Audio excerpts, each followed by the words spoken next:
Hello happy gardeners, welcome back to Stinky Ditch Nursery. We've got the lovely Katie on camera. Say hello Katie. Hello. Reluctant as ever. Right, and today it's November, middle of November in the UK. The leaves are falling off of the trees. It's starting to get colder. It's the best time to get some seeds going. Everyone thinks that seeds are for the springtime. Not true. Some seeds require stratification. This is a cold spell before they germinate. So you might see on some seed packets it says keep the seeds in a fridge for a couple of weeks beforehand. You can do this, but it's not like its natural environment. So with your cold germinators, now leaves coming off the trees, time to get them in.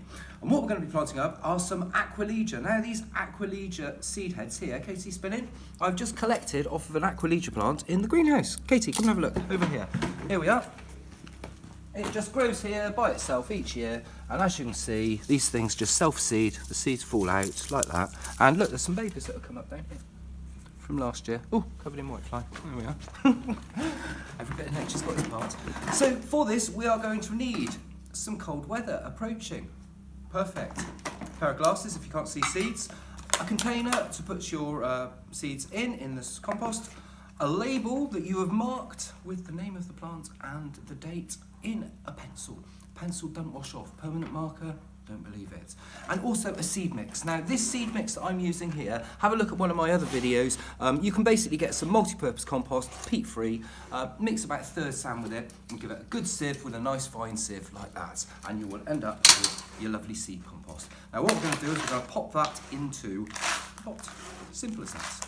And I'm going to water this prior to sowing the seeds, because as the seeds are so small, if we water after we've sown the seeds, the chances are they're going to move about and we're going to get a lot of seeds clumped together, because that's what happens. So I'm going to pop it on the floor. Katie, can the people see this? And I'm going to give it a little bit of a wet, like that. There we are, lovely. Hopefully now we've got so much sand in this seed mix, it drains through nicely. This is what you want. You also want your sand, your mix to be very fine, because we're using very small seed here, so you want the seed to come into contact as much as possible with all the compost around it. And now literally I'm just going to sprinkle some seeds on there. Here we go, look. Get some seeds, pop them into your hand.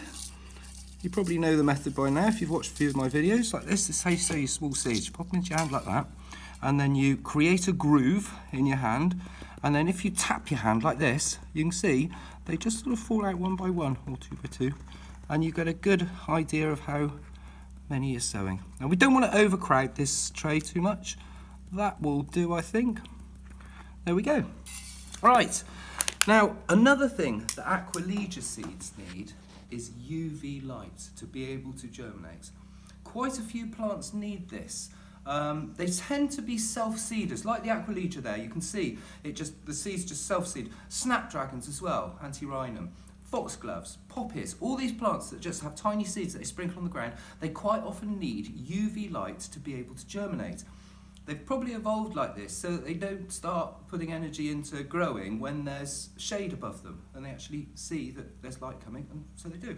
Now, we could just press these into the compost so that the light will get to them, but they can dry out very easily. So what I'm going to do is I'm going to give it a thin coating of very gritty sand. And if you think light waves, they're very, very, very small. So if you imagine this gritty sand really magnified up, as it all clumps together, there's going to be lots of holes through there that the light can get through and get to the seeds and give them the UV they want.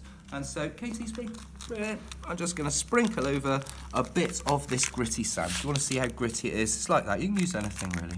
But just something that will allow the light to get through, but to keep the seeds a little bit moist. And there we go. I'm going to label them up. I'm going to stick them in the corner of my unheated greenhouse, but you could put them outside. Make sure they don't get too wet. They're not in a place where there's lots of rain, and they will then get their cold treatment naturally. The seeds will know that winter has passed, and they'll know that summer is coming and it's time to start popping up again. So these seeds will not start sprouting for a long time, many, many months. Don't look at them every week and think they haven't worked. We're going to wait until at least March or April to see if anything happens with that. But that's what it's all about, a bit of patience. So that's it. It's cold. Get your cold germinating seeds on the go. If you want to know if your seed's a cold germinator, just type in the name and Google it, and it will tell you if it's a cold germinator or not. It's been Robbie Phoenix down at Stinky Ditch Nursery, getting some Aquilegia seeds on the go in the middle of November with the lovely Katie on camera. Thanks for watching.